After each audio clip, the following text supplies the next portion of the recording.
On my video, I wish Funimation was back, I got a couple of comments saying that Funimation was bad because they apparently screwed up Vic Mignogna. Last time I talked about the merger with Crunchyroll, I said I wasn't siding with Vic or kicking Vic. Even after doing more research, I'm still not.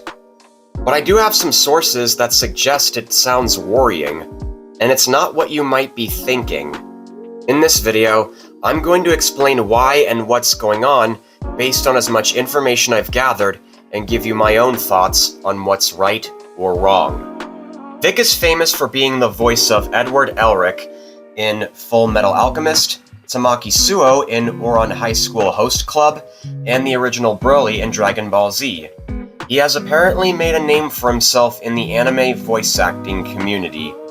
But in 2019, when it was announced that he would be playing Broly again in the movie Dragon Ball Super Broly, people started saying that they had creepy interactions with him. Of course, these claims are alleged, so I can't say for sure. But again, I have sources to suggest that it is worrisome.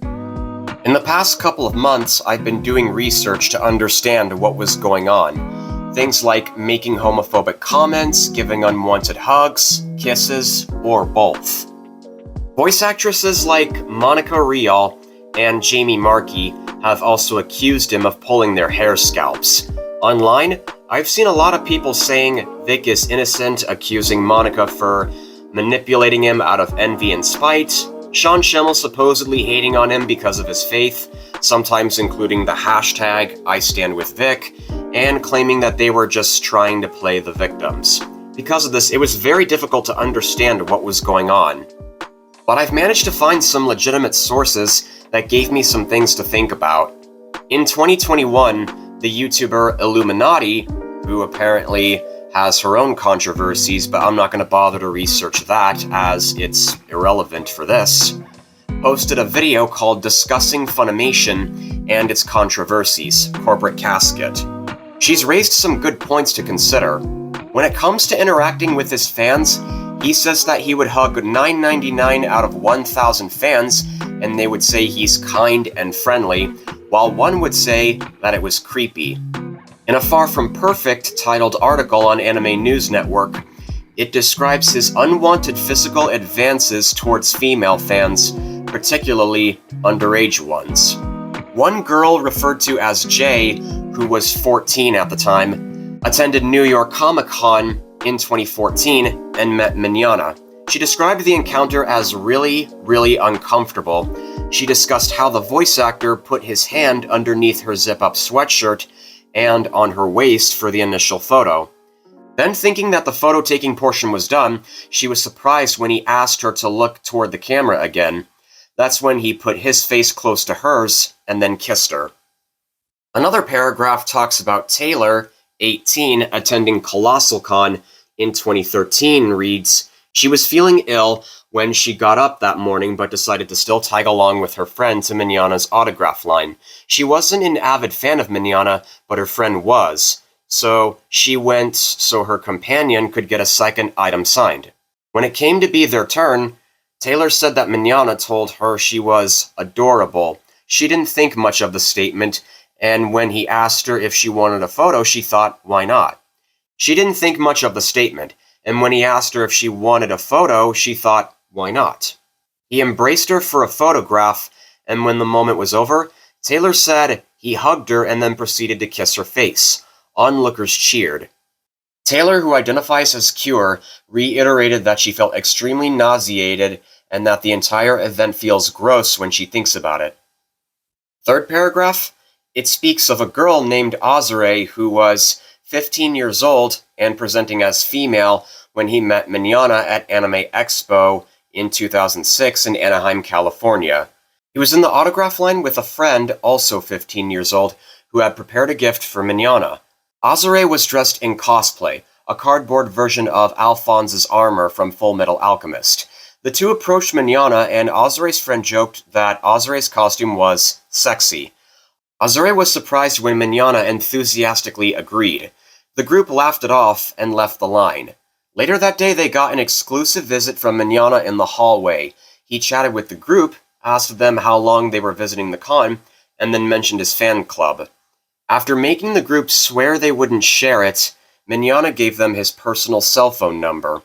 Azure wrote it down in his Paris Hilton diary when he arrived home from Anaheim. A reverse phone records search shows that the number Azure provided belonged to Mignogna until at least 2016. And he and his friends would share several group phone calls with Mignogna.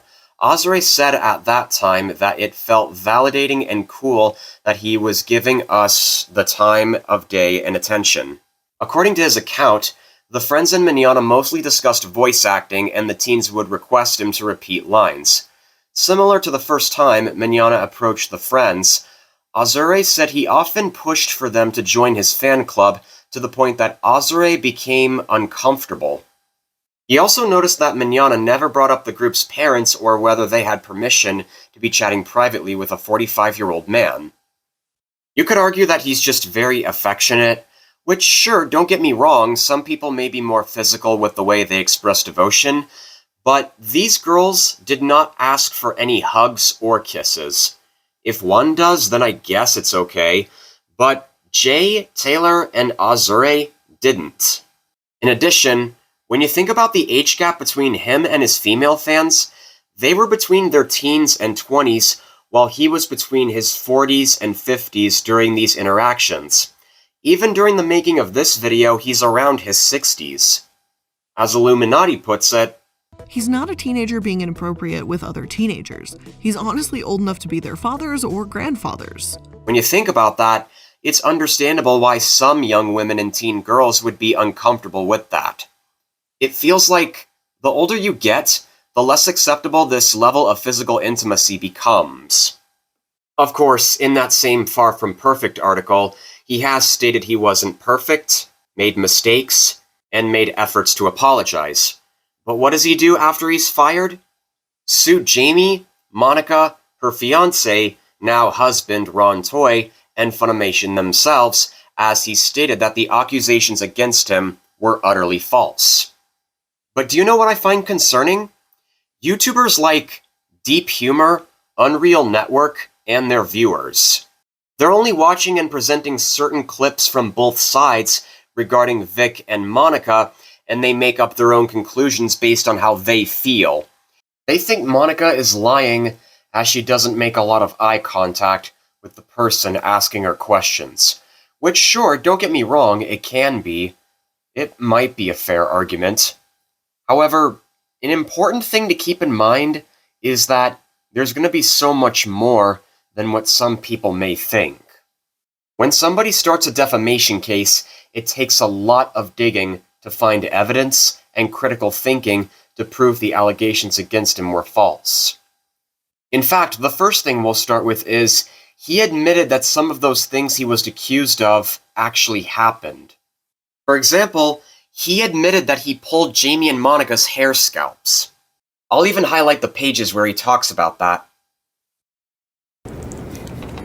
Have you ever grabbed Miss Rial's hair and pulled it back and whispered into her ears before? Whispered what? I don't know. Neither do I. I'm not asking for what you whispered. I'm asking. Well, you asked if I did. I don't recall whispering anything. You ever recall grabbing her by the back of the hair and pulling her hair? I recall doing that not in a violent or hurtful way, but in a playful way. Miss Rial used to be a hairdresser.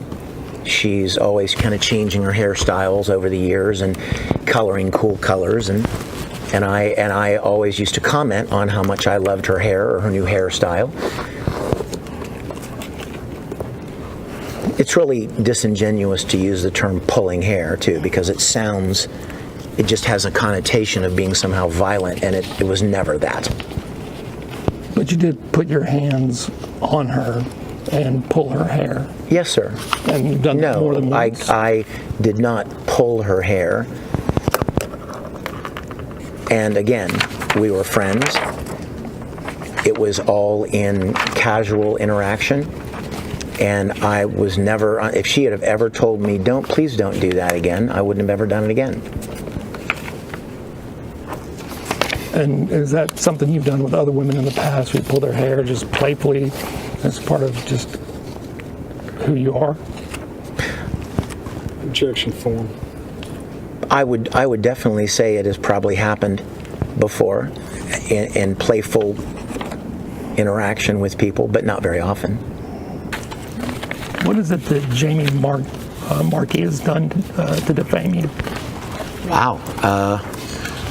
Well, apart from mischaracterizing a very casual, brief interaction in public and the lobby at Funimation, she publicly posted that and then went on to say that she wanted my head on a stake and wanted my balls in a sling, and has posted many extremely vitriolic comments.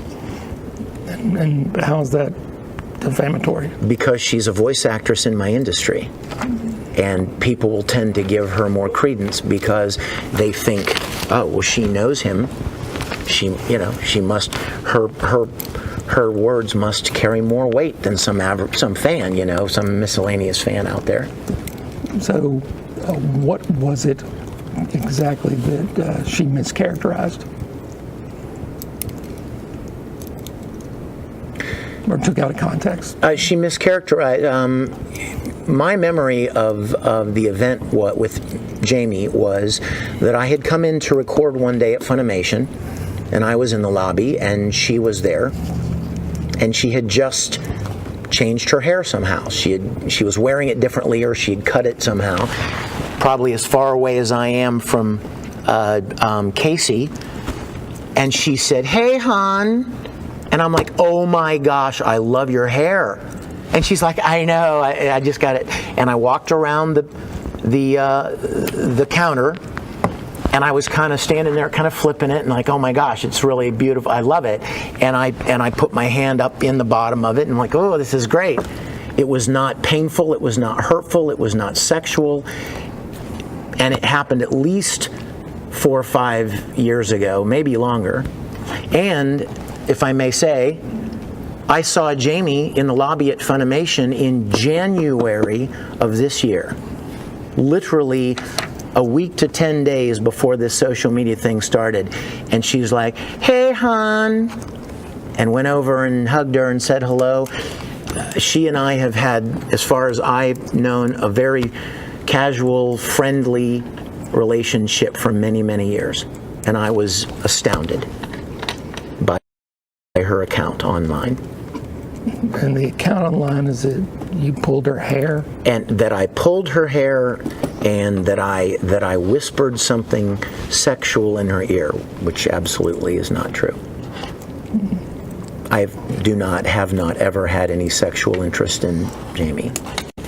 But Ms. Markey certainly wouldn't be the first woman whose hair you've pulled. No, we've established that. But I would take issue with the word pulling hair. Right. That sounds like something you do in a fight with somebody, and that is not the intent, ever. Nor do I believe they took it that way at the time. So, what do I have to say on these? Simple. While Vic himself may claim he never tended anything harmful or sexual, to a lady, plus confessing that he whispered "I love your hair" repeatedly, is considered to be creepy and seductive. In other words, just because it was playful to him doesn't mean it was playful to them. Another thing he admitted to messing up, which apparently a lot of internet personalities also miss, is from 2006 to 2018, he was in a relationship and engaged to another actress, Michele Specht, and was pursuing at least 5 other women. As a result, he cheated on her. All right, so the first incident with the woman that you had a kiss with, what's her name? I'm allowed to say, is it okay if I say? You say it, and it will be removed from the transcript until the court rules whether or not it should come out. Okay. And who was Miss? She was an employee at Funimation. And do you know what her title was? I believe she was a translator or a checker. She would proofread and proof check subtitles. And when was this kiss that occurred? at least 3 years ago. So 2019, so it's either 2016 or 2017? It wasn't 17, so 15 or 16, I guess. And you were an independent contractor at Funimation at the time? Yes, sir. And the kiss occurred at the Funimation offices? Yes, sir. And was it only one kiss? Yes, sir. Who kissed who? Or how about this? Who initiated the kiss? I did. I asked her if I could kiss her, and she And what said did you say? yes. Oh, no, actually, she said, close the door. And I went over and closed the door. I'd visited her every time I was at the studio. We'd been kind of flirting with each other and corresponding for quite some time before that. And in 2015, you were engaged to Mrs. Specht, is that correct? Yes, sir. How long had y'all been engaged at that point? We got engaged in, bear with me, let me do a little math, roughly 7 years ago. So it's 2012, 2013. Did you and Mrs. Specht have an exclusive relationship? Yes. Did you disclose to Mrs. Specht at any time that you kissed? No. After you kissed, did it proceed from there? Did what proceed? Your relationship, if you had one. With no. Why not? I don't think either one of us were looking for any kind of a, ongoing long-term thing. And was there any other relationship, physical relationship besides that one kiss? With Miss? No, sir. No sex or sex-related activities? Anybody else at Funimation that was employed at Funimation that you kissed at any point in time? No, sir. So as far as you were concerned, it was a consensual kiss? Yes, sir. But it never went anywhere after that? No, sir. Did you text or email me after that incident? I expect that we exchanged a few texts. Yes, as a matter of fact. But she never pursued you after that kiss? Well, not in any sexual way. Whenever I was in town recording, I would let her know, and we talked about getting together sometime or having lunch or something, but nothing heavy. Right. And when Miss Dimbo, did Miss Dimbo explain to you what the allegations were, or she just give you a name and say what's the relationship? Actually, she didn't give me any names, and I asked her, am I allowed to know who you're talking about? And she told, that was the point at which she told me their names. Okay, but before she gave you the names, did she describe the alleged incident that the people had relayed to her? Yes. Okay, so with regard to what is your recollection of how Ms. Denbo explained that interaction? She said, do you recall going into someone's office at Funimation and forcibly kissing them? Okay. And you knew at that point in time that the only person that could even remotely try and make that allegation was... Well, I was the only one that I'd gone into a office and kissed. Okay. If you're engaged to Ms. Specht, why kiss? Because I made some mistakes. So is that not the first mistake you made in terms of your exclusive relationship with Ms. Specht? No. How many mistakes would you say you made with Ms. Specht during the course of your engagement? I don't know. More than one? Yes, sir. More than 5? Yes, sir. More than 50? I doubt it. For those who don't know who Michele Specht is, she was one of Mignogna's co-stars on Star Trek Continues. They started dating in 2006 and were engaged in 2010. That was until 2018 when she dumped him. According to Anime News Network, Specht's initial email, she outlines her feelings of betrayal over what she thought was a monogamous relationship. She accuses Mignogna of exchanging sexually explicit messages, images, and videos with countless women, including strangers, acquaintances, fans, and friends, and claims he had sexual encounters with some of them.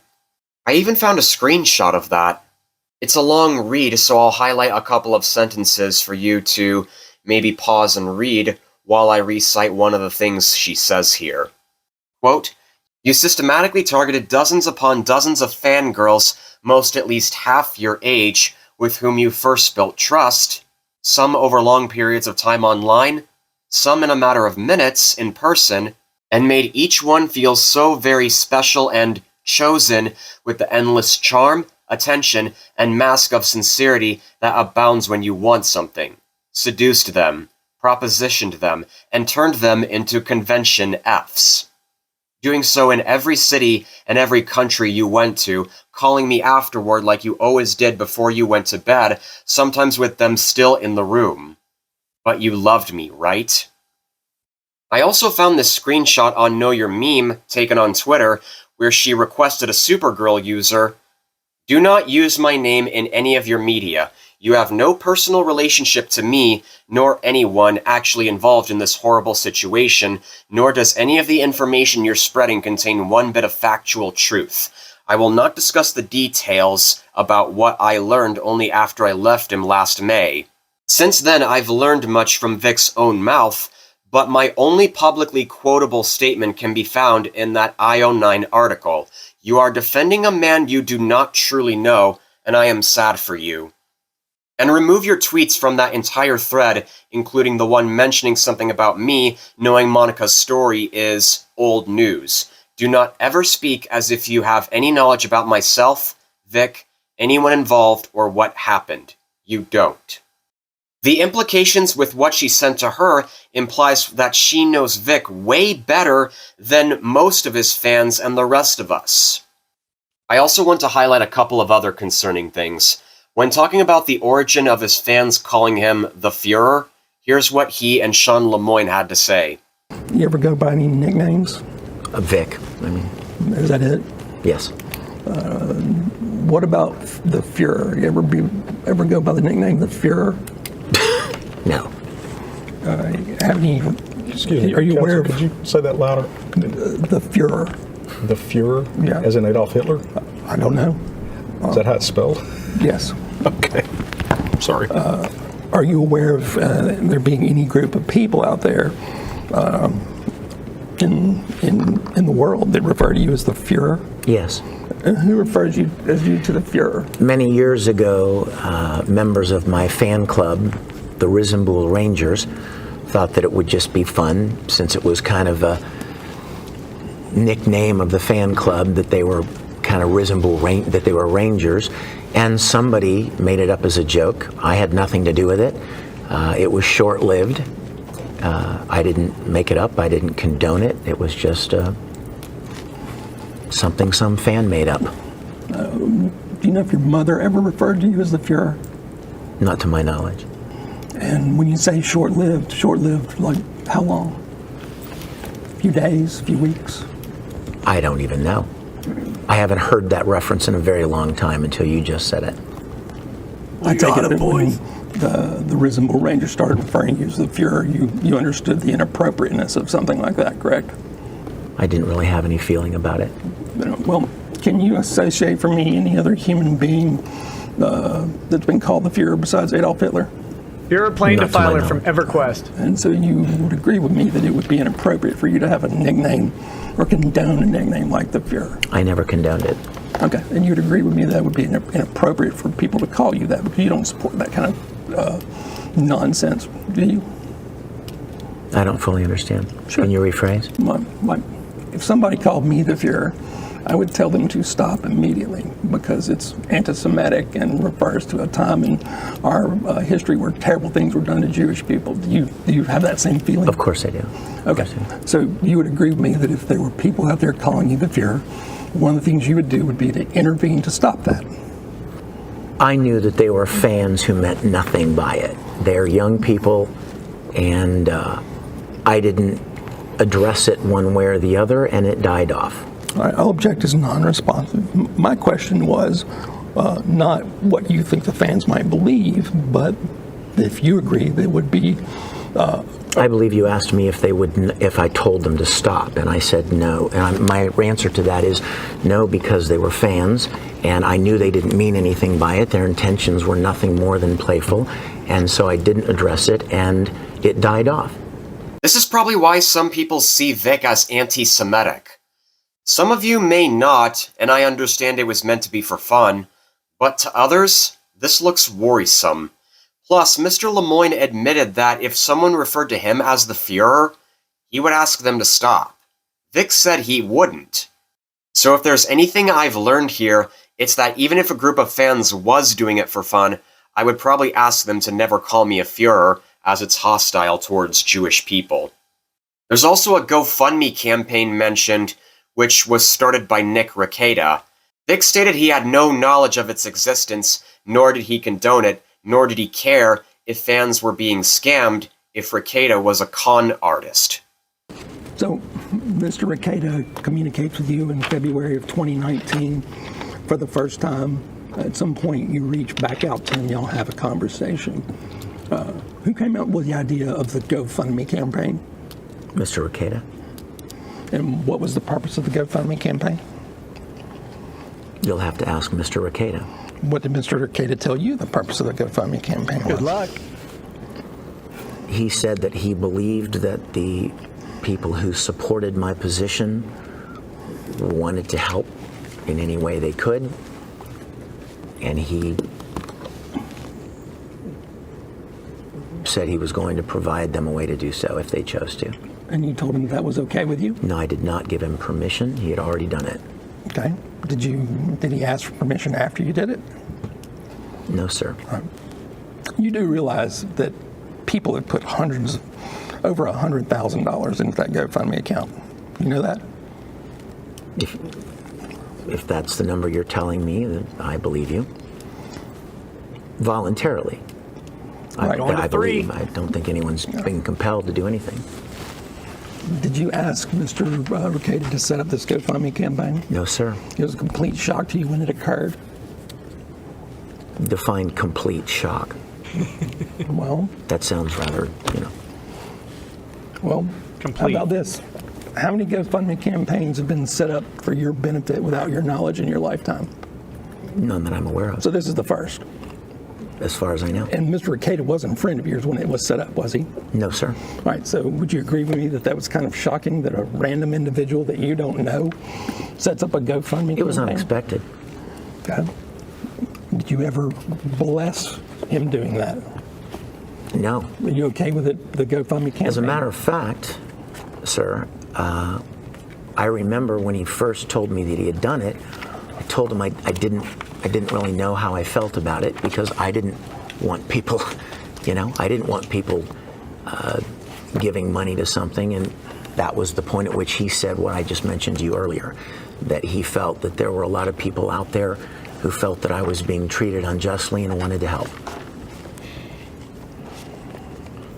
So this GoFundMe campaign, you don't have any idea how the money's being spent? No, sir. Don't know where the money's going? No, sir. What happens to the money if there's any money left over after this litigation's over? I believe I was told at some point that if there was money, any money that was not spent, left over, as you say, would go to a charity, a charitable cause. And who picked the charitable cause? I don't remember.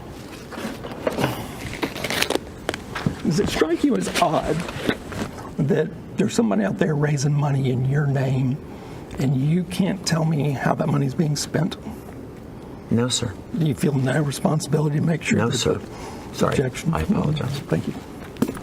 So you feel no responsibility to the Objection form. tens or thousands of people that are putting money into this GoFundMe campaign to make sure you know how the money's being spent? Objection form. You struggling with that question? No, sir. I'm You gonna answer it? responding Yeah, you to can answer the my question, I'm sorry. attorney's objection. Oh, unless he tells you not to answer, you have to Okay, answer. sorry. I didn't know how Yeah. it worked. No, that's right. So- Please repeat the question. Sure. You feel no responsibility whatsoever to make sure that the money being put into a GoFundMe campaign for your benefit, how it's spent? Same objection. Objection form. My understanding is that it's being spent for legal defense. And I trust what I've been told. All right. Where did you get the understanding that's being spent for your legal defense? What's the name of the GoFundMe? Do you know what it is? Sure. I'm going to show you what's been pre-marked as Exhibit 11. I will represent to you that Exhibit 11 is a screenshot of the GoFundMe campaign called Vic Kicks Back that was started on February 19th, 2019. You with me so far? Yes, sir. Have you ever seen the GoFundMe page? No, sir. This is the first time you've ever seen it. I haven't followed it. An objection unresponsive. Is this the first time you've ever seen a GoFundMe page? I don't recall if I've looked at it before, but So why is it that you don't feel a desire to make sure that money that's being collected in your name is spent properly? Objection form. because I didn't start it. Okay, so I if didn't Mr. request it. Rekieta is some kind of con artist, it's okay that he takes money from your fans because you didn't start it. Objection Fair form. point. I have no knowledge of Mr. Rekieta being a con artist. Objection non-responsive. If Mr. Rekieta is a con artist and he is just taking money and doing whatever with it that is coming from your fans, not your problem. Objection form. I have nothing to do with it. Okay, so not your problem, right? Correct. All right. Because I am not super familiar with this guy, I have seen a couple people say that he is something like that, from a couple of Reddit users saying, Nick Rekieta is the contrarian lawyer that is getting popular by backing, shitheads, being himself one too. The Vic people are really two groups. One, the true blue Vic cultists who actually love him and think he's innocent regardless of the 15 plus years worth of first-hand accounts to the contrary. The shit-stirring YouTube jackasses who just want platform to own the libs and don't really care about anime, its fans, or even Vic. There is a cynical operation to bilk gullible rubes from the first group for money and clout so they may continue their scams. Nick is in this group. There may be a little overlap, but not much. Notice how almost none of Mr. Mignogna's fellow VAs are defending him? That's what put me squarely in Monica Rial and Jamie Markey's camp. These people have worked with the guy for years. I think they know him better than some internet randos. To a Twitter user posting, I don't get why many people support Nick Rekieta. The guy is a huge freaking scumbag. Never trusted that guy ever since he and the quartering scammed people out of close to $25K on a fake lawsuit against the weirdo who punched the quartering out at a Gen Con a few years ago. To an open letter to Vic Mignogna on Medium.com by Emmett Plant, reading, Hey Vic, I saw a clip from your most recent Unlocked video, and it's upsetting because it doesn't seem that you understand what's actually happening. I'm neither your close friend or confidant, but I think you need to hear an honest voice, or maybe just a different point of view. Your behavior, which you have already admitted has been inappropriate and that you claimed you would seek counseling for, has caused severe problems with your ability to get work and convention invitations. You decided to go to full court and sue some of the people who were speaking about your behavior and their experiences with money raised by an angry, vitriolic loudmouth. He and the lawyer he recommended to you have done tremendous damage to your reputation that far exceed anything that anyone has ever said regarding your behavior. You're certainly correct about one thing, though. You've developed a bad habit of trusting the wrong people. Nick Rekieta is using you for his YouTube-based culture war agenda. I have a strong suspicion that Ty Beard and Nick Rekieta don't care if you end up dead in the ground, as long as they get paid for the flowers at the funeral. You seem very concerned about unknown people using you and your situation for clout, but you need look no further than these two that almost no one had ever heard of before you enlisted them in your court battle. When your attorney, a man you trusted to protect you and your interests, went on Nick's stream and asked for help to make people's lives miserable, it sent a very strong message that you're not the affable and kind person that I've met a few times at conventions. His continued employ in your service sent an even stronger one. Their impact on your reputation is almost incalculable. Nick raised a lot of money, but his persistent attacks on others have converted a considerable number of folks who were neutral about you into people that actively celebrate any perception of your failures. These give me some eyebrow-raising questions. Doesn't he love his fan base? Even if it wasn't his to begin with, doesn't he realize they donated up to more than $100,000 to try and help him only to get scammed? Is it possible to sue a con artist? If so, I would, even if I didn't condone it. Of course, these are a couple examples I've picked up. If you have any evidence that Rekieta is a con man, please share it. Speaking of Rekieta, the next thing I want to address are a couple of YouTubers I've mentioned before. Unreal Network, Deep Humor, and including Perception Check. The usage of certain footage, from Rekieta's stream, to other rumors with no evidence, to an affidavit by Chuck Huber, to certain images themselves that could be fake, and a fundamental misunderstanding of some reports, raise some red flags.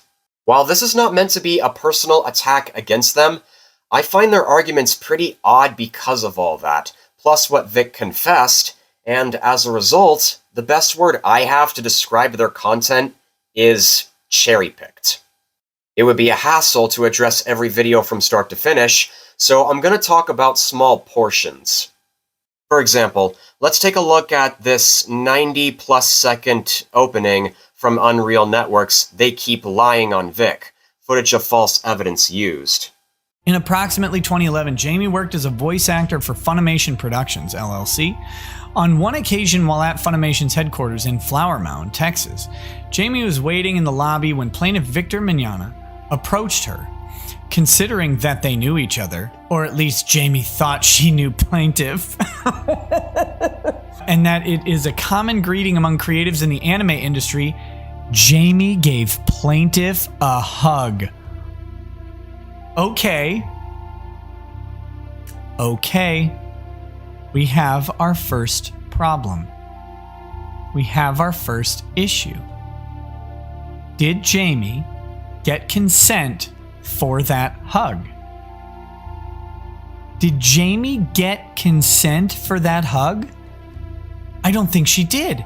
She just argued that because there was an understanding, unstated, between the two people, that she could walk up and give a hug. Oh my God.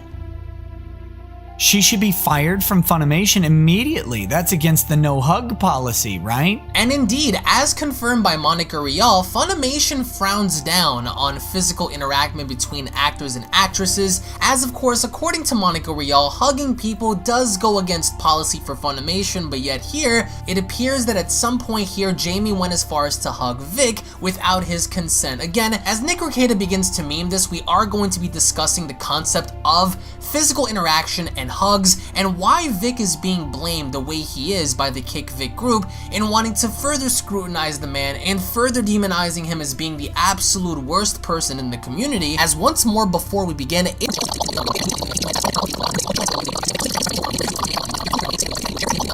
now, to further kick things off, do you want to know why a lot of people tend to question supposed victims in cases like the one that Vic Mignogna is in currently? Well, I'm going to show you guys a little clip from a video that further goes on to prove the narrative of why you should always question a victim's stance, especially basing it off of an allegation that could be proven to be false. Check this out. He was a 16-year-old star linebacker with a full-ride scholarship to USC and a dream to play in the NFL, when in 2002, a classmate accused Banks of raping her in the stairwell of their Long Beach high school. But after he was released, came a surprise, a friend request on Facebook from his accuser, Juanetta Gibson. I remember closing the laptop just like real quick and just like thinking like, what did I just see? So Banks arranged a meeting with a private investigator who videotaped the whole thing. No, he did not. Gibson later explained she hadn't wanted to say that publicly for fear of losing a $1.5 million settlement that her family had gotten after suing the school district. I may not ever get the answers as to why I was supposed to go through what I went through, but I know that I'm here today and I remain unbroken. Unbroken and working to get his life back on track. And this is why people demand for evidence. This is why people, quote, stand against victims, and the idea that the fabrication of evidence, the fabrication of a story, and having to paint someone out to be a monster does in fact exist. It's very real and it's very, very terrifying. There's a problem with this opening that sets up the comparison and arguments Unreal's trying to make. Funimation did not have a no-hug policy. The one who created that was Sony. According to an affidavit by Chuck Huber, line number 39, the only source I believe so far, it was created after Sony bought them. It reads, when Sony acquired a majority interest in Funimation in late 2017, a no-hugs policy was announced. Funimation employees and voice actors largely ignored this policy at first. If we compare the first sentence to the clip Unreal shows of Rekieta reading the doc, the hug Jamie gave Vic was in 2011. If you think about it, there's a good chance the NFL comparison may be irrelevant, and Rekieta shouldn't say Jamie should have been fired already. As for the ignorance line, I haven't seen any report of Jamie, Monica, or anybody else disobeying it. Even if they did, it's possible they've been told a couple of times as a warning not to do it again. If any of them did otherwise, then Sony would have gotten worried and fired them. So if anything, Vic may have been the only one who kept doing it. Now, I know I've addressed what Jamie might have been thinking from her perspective, but I want to read that next part that Unreal doesn't show to make a point. It reads, what Jamie did not and could not anticipate what happened next. Commenting on Jamie's hair, plaintiff began running his head through the back of Jamie's hair until his palm found the back of her skull. Plaintiff splayed her fingers and moved his hand to the base of Jamie's skull, after which he clenched his hand into a fist, grabbing her hair at the roots, and jerked his fist, yanking Jamie's head backward. Having control of Jamie, plaintiff then pressed his lips to her ear and whispered something sexual to her. So what I have to say is, 1. While Rekieta says Jamie didn't have Vic's consent, it's more likely she did. Not in the sense of asking for permission first, but the doc just revealed it was common to greet co-workers in anime work with hugs, which Vic already had a habit of doing over and over again. So I don't see why Vic would mind. And 2, there's a huge difference between mutual hugging and pulling hair scalps without the other's consent, even before Sony bought them. I don't think the former is as harmful either. Because of this, I think it's possible that Jamie decided any future hug Vic could have given her was creepy, and maybe she decided to cut back on that. Of course, Rekieta has read what happened next, but the way he presents his take on what's going on is weird. Let's rewrite this sentence appropriately. Considering that they knew each other, and that it is a common greeting amongst creatives in the anime industry, this is actually really, really bad, right? It's a common greeting among creatives in the anime industry. It's common. Hugs are common. They're common. What do you mean by repeated use of common? What are you trying to do? Emphasize something or put your viewers in some kind of trance? Jamie raped plaintiff. That's what it says right there. Common greeting among creatives in the internet and the anime industry is rape. What? What lawyer reads a report and says that? Are you making a joke about Jamie's hug as rape to emphasize how bad you call that, all because you personally thought she didn't have his consent, or intentionally riling up Vic's supporters to get them to donate to your GoFundMe page? What kind of appropriate rewriting is that? What Jamie did not and could not anticipate was what happened next. Commenting on Jamie's hair, plaintiff began running his hand through the back of Jamie's hair until his palm found the back of her skull. Plaintiff splayed his fingers and moved his hand to the base of Jamie's skull, after which he clenched his hand into a fist, grabbing her hair at the roots and jerked his fist, yanking Jamie's head backwards. Having control of Jamie, plaintiff then pressed his lips to her ear and whispered something sexual to her. Something sexual. That's how you do it. By the way, guys, if you're ever looking for the pro seduction move, you say something sexual. Is this supposed to be some kind of joke about seduction, ASMR, and the literal words themselves? If so, why are things like that allowed on your streams, but explaining why women may find that stuff creepy isn't? So there we go. Jamie doesn't remember the specific words plaintiff spewed at her that day. A whisper into an ear is not a spew, Sam. That is a literary faux pas. If I'm going to critique your writing, you've got it's not really mismatched metaphors, but you've got evocative language going in opposite directions here, right? Not good. Not good writing. You can fix that. Spew. To spew is to forcefully expel something the way a volcano spews hot lava when it erupts, or the way you might spew soda from your mouth if your friend makes you laugh right after you take a big gulp. Figuratively, to spew can also mean to say ugly or hateful things. So, it sounds like creepy things would apply to that too. And what if spews can be whispers and yells? But she very much recalls the way she felt violated, out of control, and intimidated. At all times during plaintiff's assault on Jamie, she did not consent to, she hugged him. She initiated the contact by her own admission. She went in, initiated a close, intimate contact. And then now she's suggesting, and again, this is her version of the story, that she did not consent to nor want such contact as was imposed upon her. Did Vic want it imposed upon him? How do you know? Shocked and stunned by what plaintiff had done to her, Jamie never felt safe at Funimation again when plaintiff was around. Never. Which is why she didn't bring it up forever. Because it's usually hard for victims to come out and report assault shortly afterwards. Take a look at the screenshot from Jackson Health explaining 5 reasons why many victims wait to report the incidents. So, what's my issue with this clip?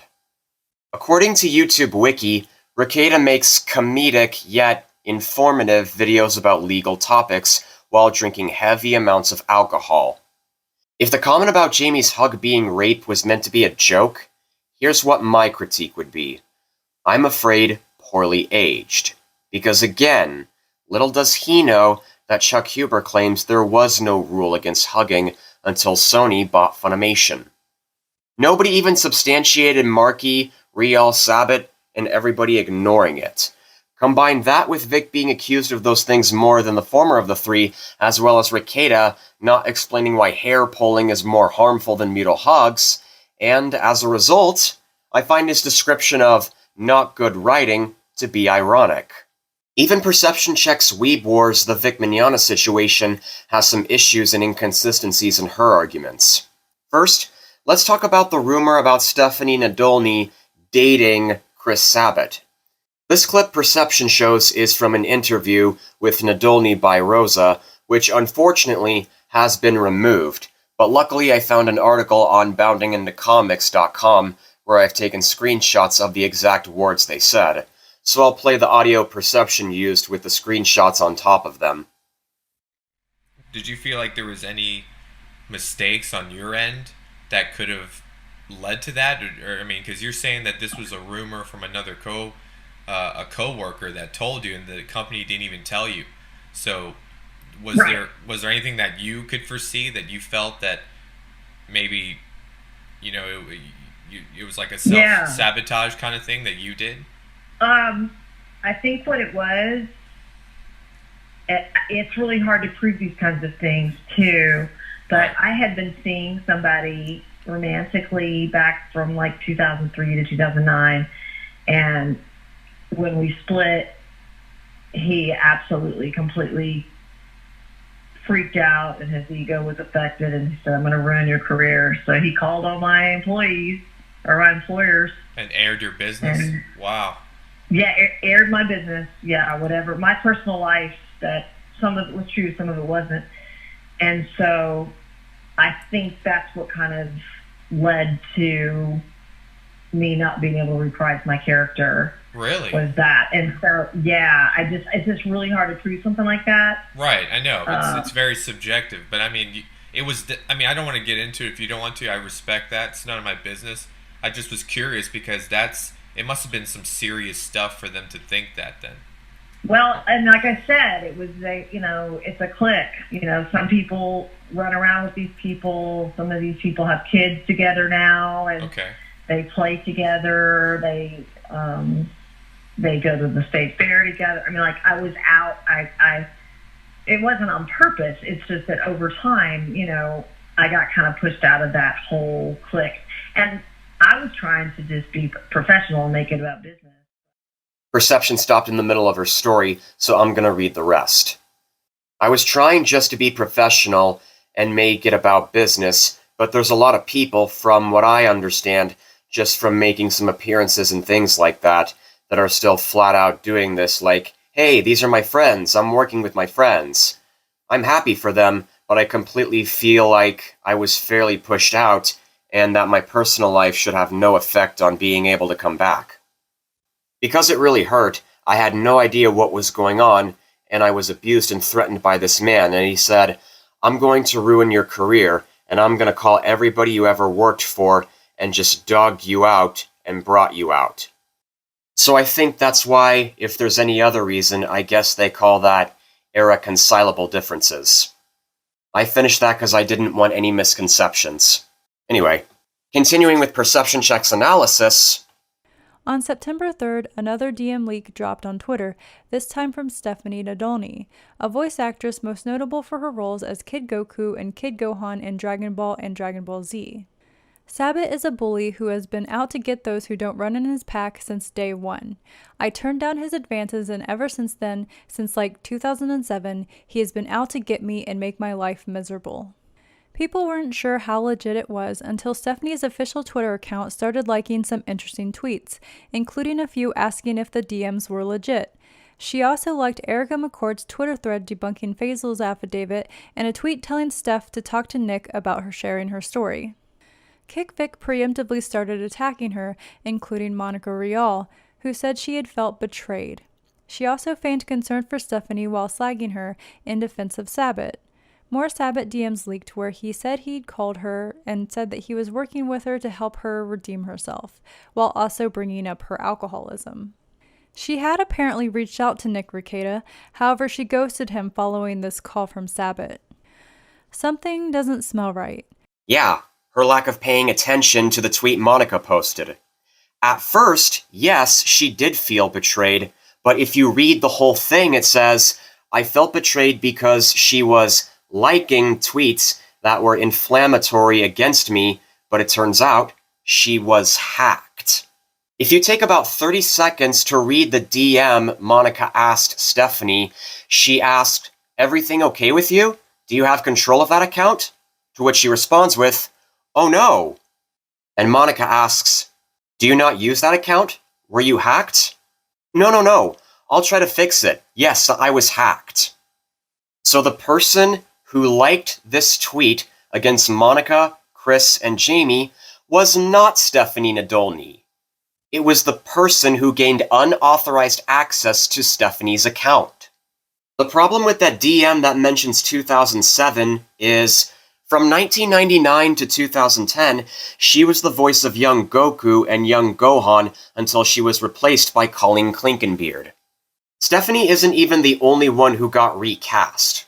She replaced Sally Delgadillo, Meredith McCoy replaced Clinkenbeard as Android 18, Monica Rial took over Tiffany Vollmer's role as Bulma, Brina Palencia took over Monica Antonelli's role as Chiaotzu, R. Bruce Elliott took over Brian Armstrong's role as Jinyu, and the list goes on and on.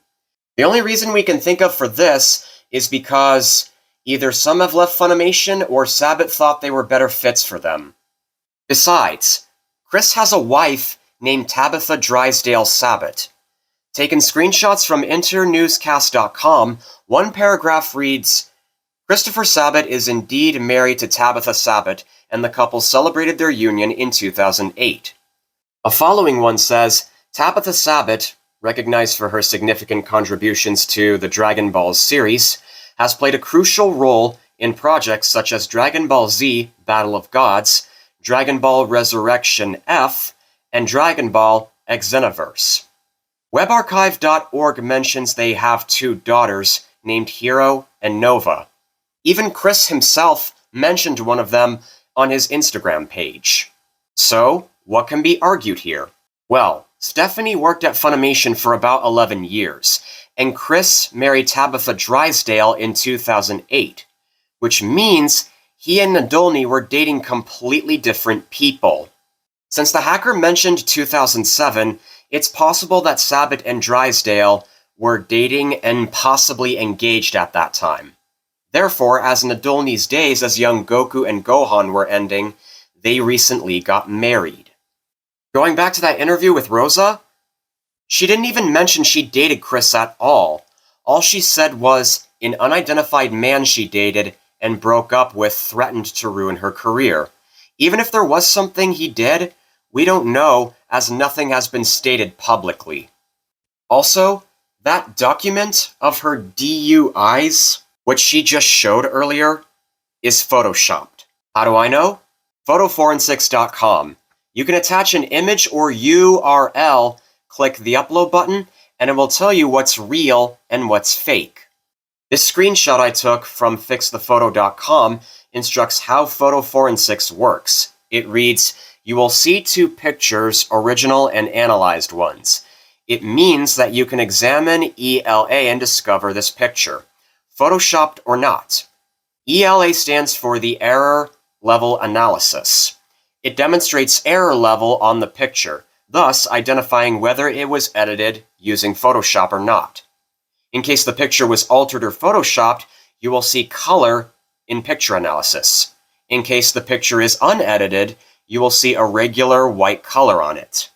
Every word in picture is in color, meaning this isn't legit.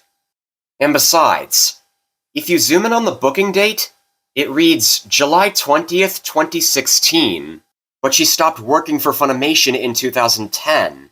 So to anyone who wants to say that Monica Rial is a liar, she is unfortunately telling the truth. As a result, she's not faking concern while attacking Nadolny. She's confirming that she never said anything about Chris to her, nor did she like any of the Twitter users going at her. So with that so-called Chris Sabat DM, I'm just going to assume that either he was hacked too, or those are just photoshopped as well. And maybe Stephanie's hacker was the one who contacted Rekieta.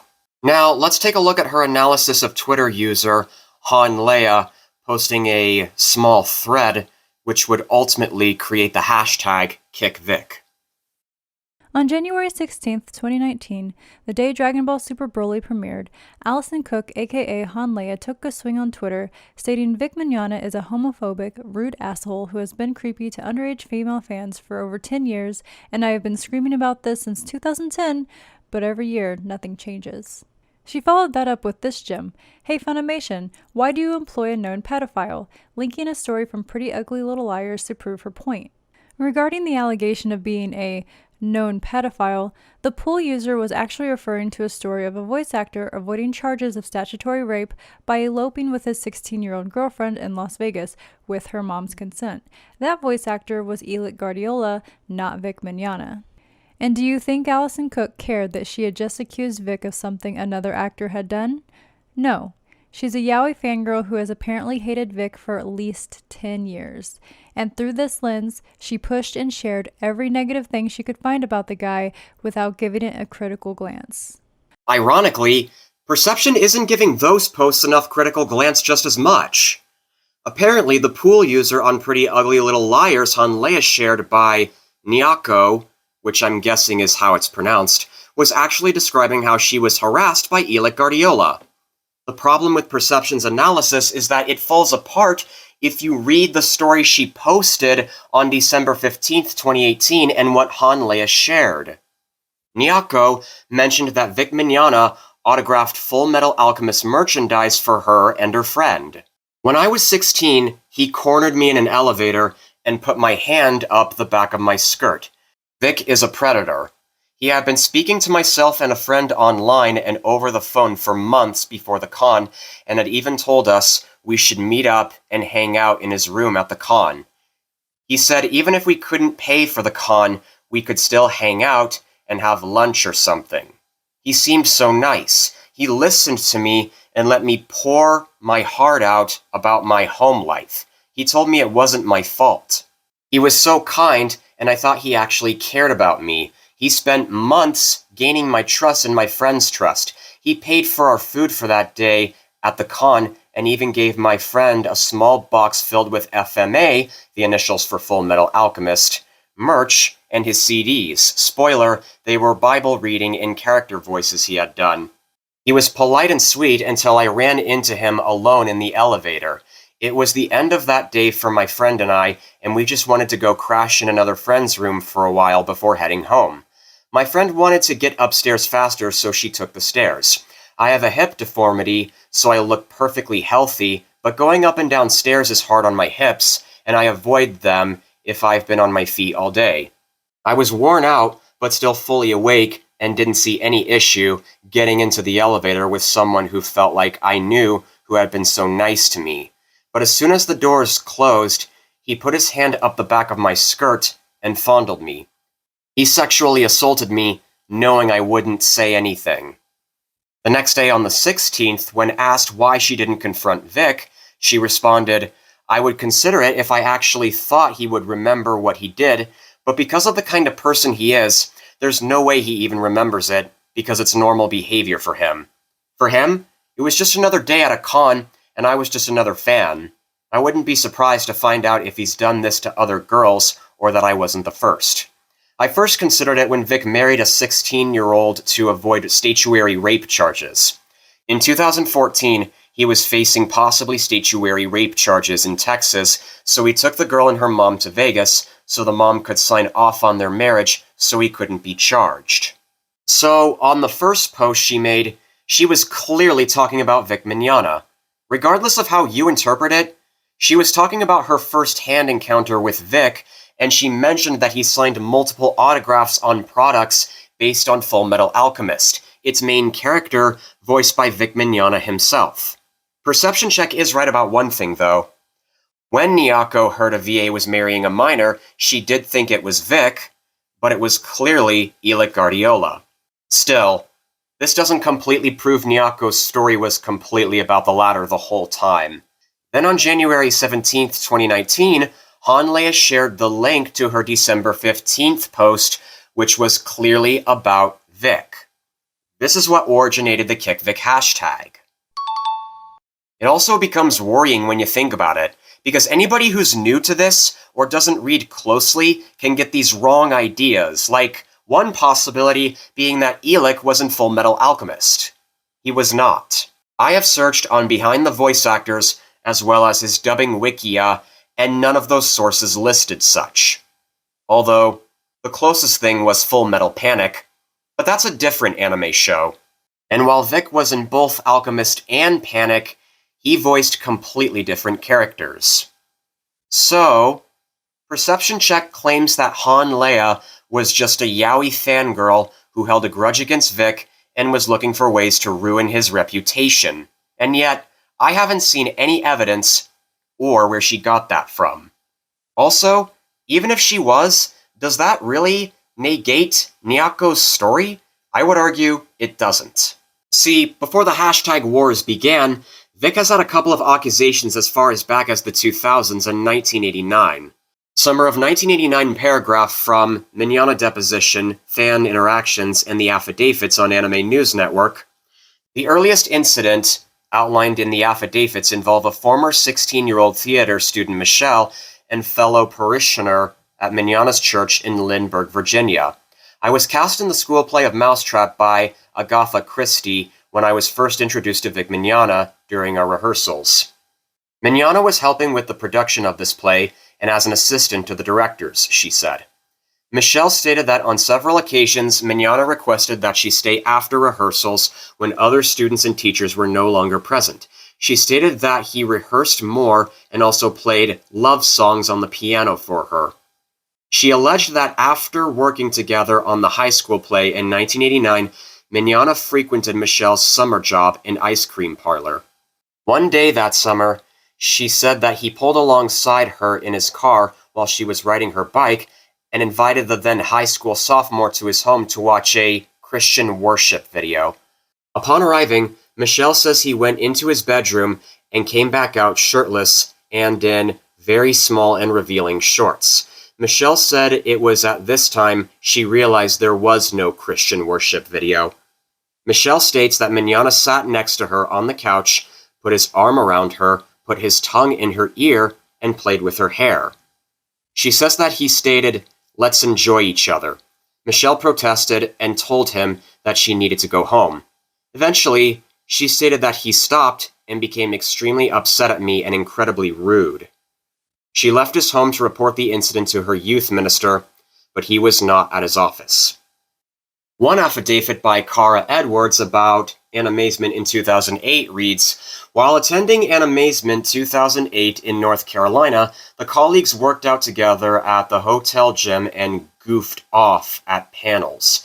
Edwards stated that some of this ease came from her assumption that Mignogna was gay and would not be romantically interested in her.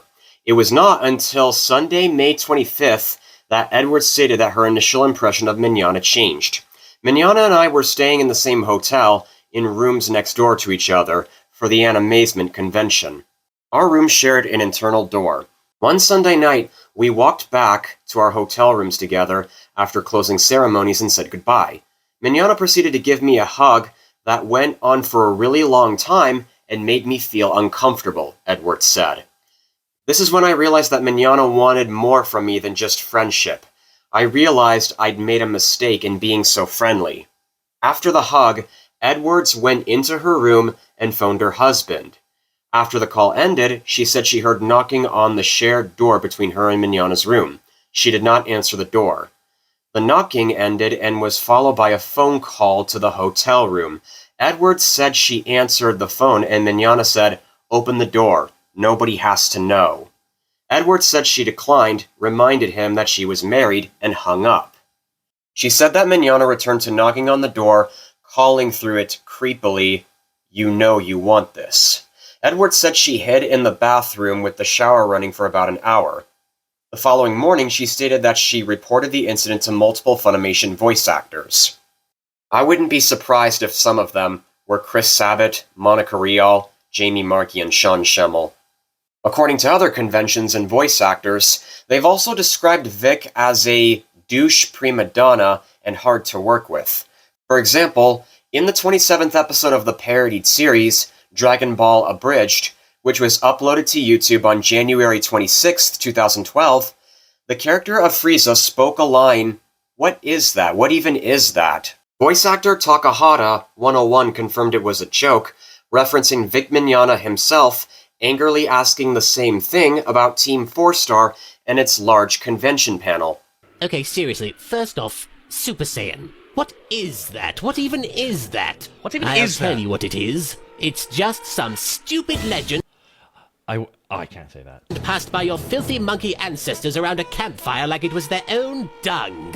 Oh no, Let you me all tell know you, about it. It's a Vic joke. Damn it!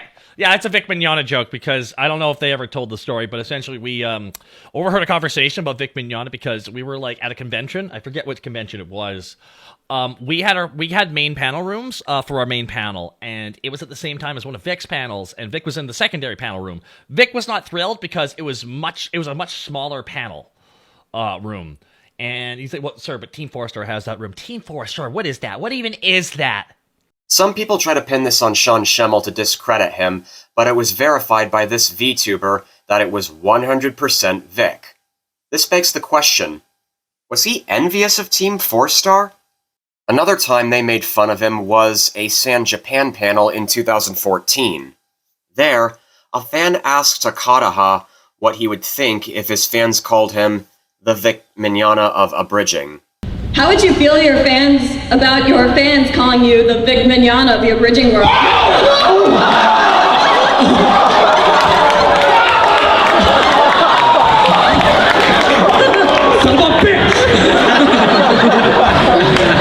Well, first of all, no, come on, Captain Kirk, what's up? I want to clarify some differences between me and Vic Mignogna. First of all, I'm young.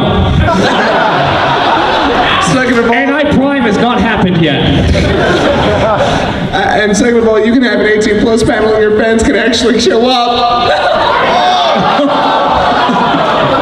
And then he snipes it and locks it in. Okay. I say thank you for the compliment, because I will take it as a compliment. I did mean it as one. Thank you very much. Thank you, thank you. But by the way, that is one of the best questions we've been asked ever. I wish this was the 18+. Thank you very much. Thank you. Takadaha was asked this because he was very popular with female fans, in comparison to Vic's behavior about hitting on them.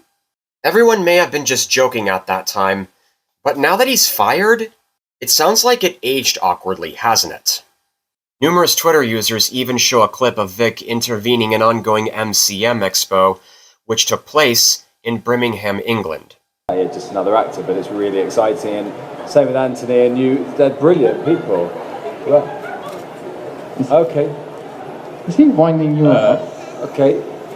What was he doing? Okay, who are you with? Who's you? Oh, okay. All right, why you stop talking? It's just... We're probably not the guns you want to ask. Wow. Anyway, it was very fun working with them, and they're very good and nice people. Doing the Q&A. Right. Okay, we have time for at least one more question. This lady here. I know you want to ask. I don't know what he said in here, but if you listen closely, you can tell that's him. And if he was asking everybody to hurry up and finish, it looks like he was being impatient and has an ego. Sean Schemmel and Sonny Strait made a parodied video about Vic, which was first uploaded in 2013. This caught many Vic supporters off guard, and they did not take it very well, but because the 27th episode of Abridged was uploaded in 2012, and the 2014 San Japan event, I don't think this should be news to anyone, as Vic has been made fun of before. Speaking of Schemmel, I find the idea of him hating Vic because of his faith to be pretty odd, because the way he phrases it is exactly the way I recited it. It's vague, it's short-term, and he doesn't give his viewers any more information. You look at other Funimation voice actors who are also religious, like Morgan Berry and Caitlin Glass, and you have to ask, what about them? If Sean hated Vic's faith, like, period, then by that logic, he would hate Berry, Glass, and all kinds of other religious people, and yet, I haven't seen any reports about him giving his thoughts on the two ladies. Since Funimation merged into Crunchyroll, they still managed to keep their jobs, so I think it's more accurate to say that Sean and others hated Vic because they thought he was being hypocritical. Now, let's take a look at some claims about a supposed casting couch. We all remember what Chuck Huber said about Chris Sabat's, casting couch per se in his affidavit. Well, here's a video of Sonny Strait, aka the voice of Krillin, joking about it and kind of like acknowledging it in 2015. Hi, how did you both get into voice acting in the beginning? Well, I slept with Chris Sabat. I know about that. Yeah, you too? I mean, if we're already talking on the topic, might as well. We all did, actually.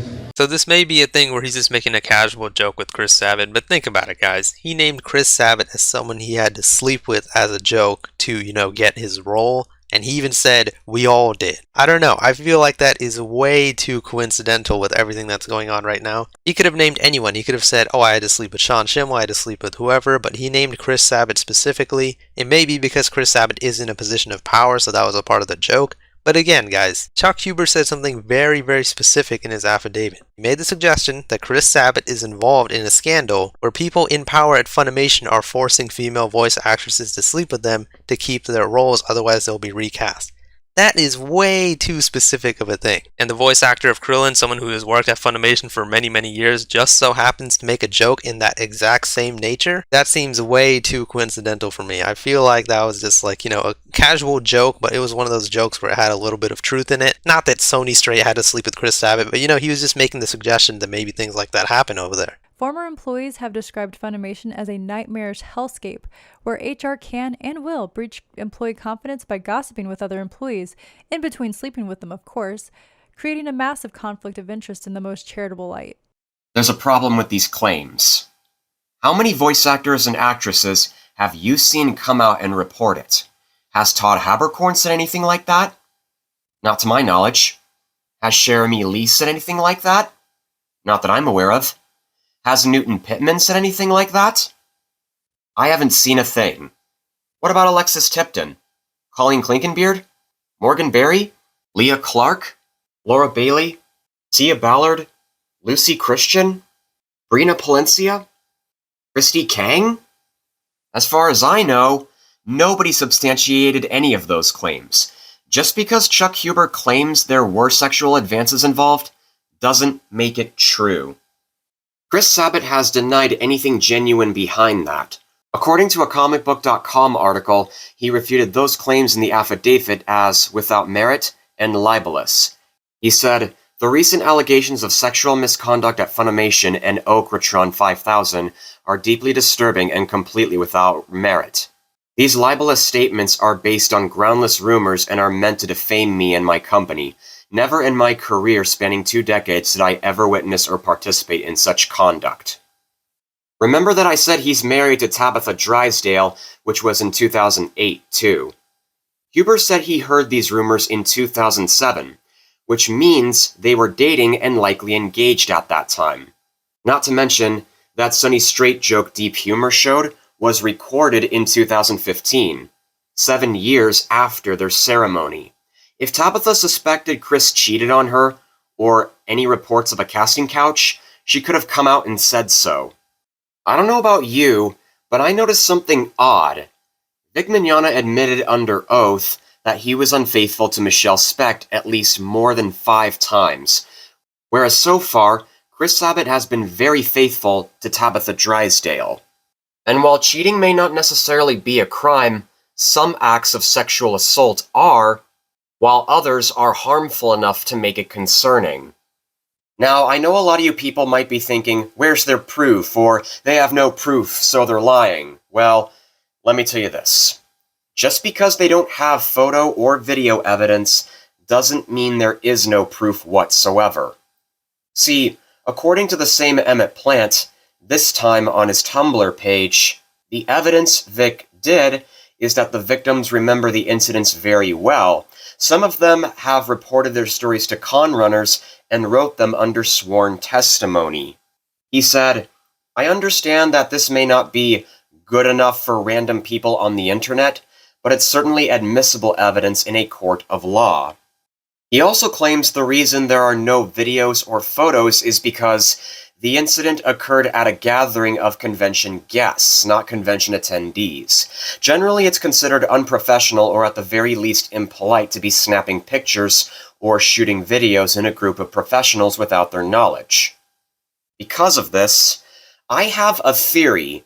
Imagine the same people reported their allegations, Vic was still fired, and he lost the defamation case. But this time, the casting couch thing was real.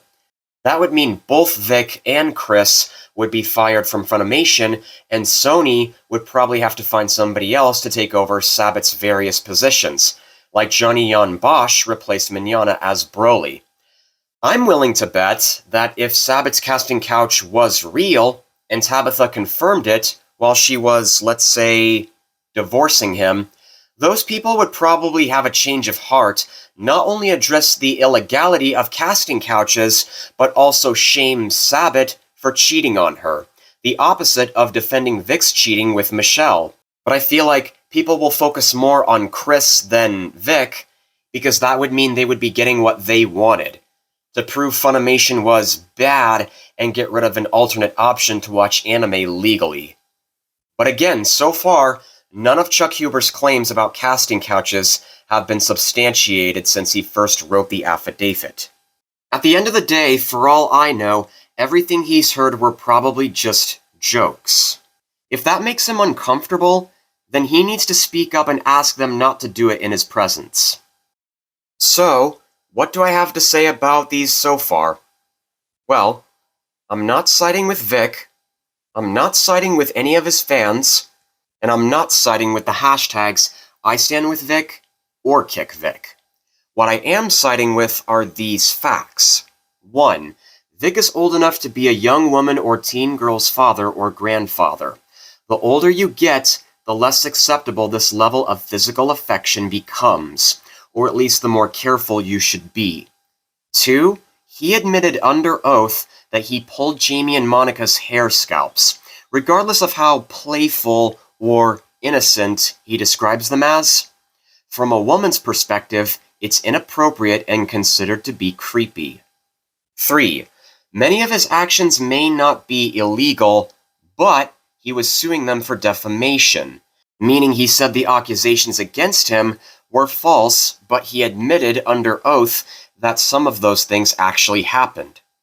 When someone loses a defamation that they started, it means they didn't have enough evidence to prove he did nothing wrong, and the people he sued weren't lying.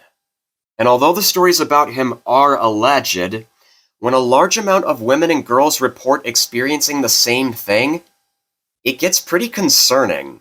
If this is why Funimation fired Vic and the court dismissed his defamation case, it's more understandable than some people may think. Now, if Monica Rial was lying, I don't know what lies she's telling. I don't know what's going on with all these stories she's telling. But again, she confirmed that Stephanie Nadolny was hacked, and she wasn't liking any tweets that were antagonistic towards her. So if anything, I would say that she isn't completely lying. So I guess maybe it's more accurate to say that she should have known better, but I'm not completely sure. Now, to anyone who's still not convinced that Vic may not be the kind person you think he is, or if you're curious as to why I'm open to listening to the alleged victims, take a long, close look at this video shared on Twitter, linked from a Reddit user. On Reddit, it reads, "Washed-up voice actor Vic Mignogna now doing appearances for far-right anti-woke shows while bragging that he's a member of SAG-AFTRA while arrogantly crossing the picket line." On Twitter, State Stace, aka Hypocrisy on YouTube, writes, "Vic has been reduced to nothing but anti-woke shows where he likes burnt Barbies, crosses the SAG picket line, desperate for work, wonders why Trump was indicted, prays for non-binary kids he's never met, and mocks assault allegations with puppets. Also, he loves the lesson of stomping out haters at all costs, which is just another example of not practicing what he preaches." Well, are you a member of the Screen Actors Guild, or did you not? Yes, I am. So are you on strike right now? No, I'm not. It's stupid. I mean, yes, it is. Because I'm not involved in it. I just like to work. Yeah, I know. I'm not really interested in the politics of everything and the union this and we got rights to do this. And I just want to work. Why don't you come to the bisexual orgy tonight? Oh my gosh! How about we just do it right now? It's an orgy. We'll show you what orgy is. Hey, this is assault. No, it's not. I didn't give you permission to do that. No, it's not. Get away from me. No, just enjoy it. one of the biggest lessons you've taught me. Stomp out the haters at all cost. I like that lesson. I can't believe you learned that one. How much do you charge to do that? Yeah, Darius is my muscle. He's actually my wife's boyfriend as well, too. No, Alex. Brace yourselves, this is where it gets really weird. Hey, we are for real what calling up, Vic? Alex, we're for real calling him. Are we oh really my calling God. him? Because I don't want Vic. Vic, have you ever seen this trick before at the bar? Does he know where he was? Shut up, Vic! Shut up! Yes, everybody knows everything. I mean, I love Trump. I think he did some great stuff with Roe versus Wade. I would vote for him if he's a nominee, but well, you got to wonder. You got to wonder why they are going after him with such ferocity, you know?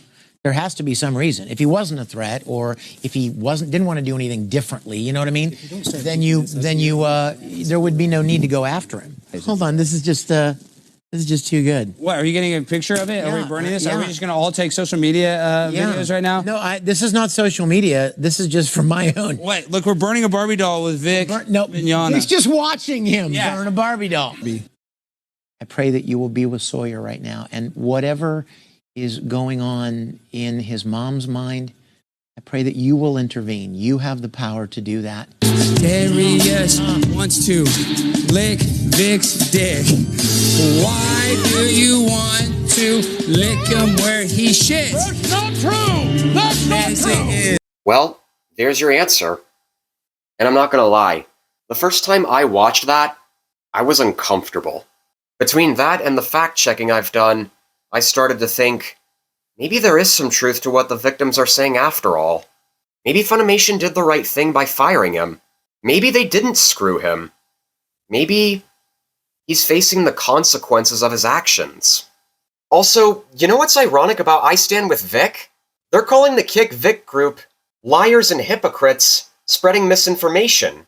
And yet here they are spreading misinformation too. Assuming that Hanleia completely confused Vic Mignogna for Illich Guardiola, without even taking at least 2 minutes to read the story Nyako shared on December 15th, 2018. It's just sad when you think about it. But also, like I said before about deep humor, perception check, and Unreal Network, I'm not necessarily trying to attack these YouTubers. I'm not necessarily trying to attack them for the people that they are. I'm not necessarily trying to tell people to stop watching them. I'm not necessarily trying to tell people to stop supporting Vic, nor am I telling people to stop watching the anime he was in. I just want people to understand that the Vic Mignogna controversy is not what you might be thinking it is. And those YouTubers you watch don't even bother to take at least 2 minutes to read the reports more closely. With all the research and thinking I've done, I've learned an important lesson. Don't just listen to Vic Mignogna and Vic Mignogna alone. Don't just listen to Nick Rekieta. Don't just listen to Chuck Huber. Do more research. Read the affidavits submitted by the victims. And look at the stories from different perspectives. As a result, there's nothing black or white about this situation. There's only a variety of shades of gray. Ever since Funimation rebranded as Crunchyroll, people have been making videos explaining why that's a bad idea and other kinds of problems that have been happening over the years. From lack of healthy competition, underpaying employees, increasing prices for consumers, producing lower quality products. At least 2 voice actors, including Kyle McCarley and Laura Post, have been blacklisted, all because they asked for a union contract, and refusal to transfer hundreds of Funimation titles over to Crunchyroll. Also, as someone who landed a couple of roles for commercial acting, I have expressed interest in what it would be like to try out anime dubbing voice acting. I even spoke to a couple of Funimation voice actors through a couple of Zoom meetings, giving advice on how to market themselves on social media and, how to handle rejection or taking directions from directors. And those are my reasons why I wish Funimation was back. On my video where I said that previously, I've gotten mixed comments. While some have agreed with me, others have posted hateful comments bringing up Vic Mignogna. Normally I don't respond to negative comments, but I'd like to address some of the criticism on I wish Funimation was back and potential Vic defenders for this video. Dear Funimation haters and Vic Mignogna supporters, if you like Vic Mignogna, despite his 15+ years of bad habits, despite the more than 12 affidavits against him, and if you decided to stop watching Funimation's streaming platform because they fired him, okay, fine. You have your reasons, and I'm not going to stop you there. But when you imply that excuse while simultaneously dismissing my reasons why I would rather have competition over monopolies, it kind of makes you look ignorant. Liking Vic Mignogna and disliking Funimation doesn't prohibit the other way around. Except, I have some good reasons to at least be cautious of Vic Mignogna if I ever run into him one day. Like I said before, nothing is black or white. But unfortunately, some people are like that, either because they have a personal agenda of their own, or they just don't know any better to look at research more closely and look at it from different perspectives. Now, there's more that I want to say, but I'll stop here and maybe save them for a future video. I'll also admit that I'm still kind of new to this subject, and I may or may not change my opinions, depending on what else I learn.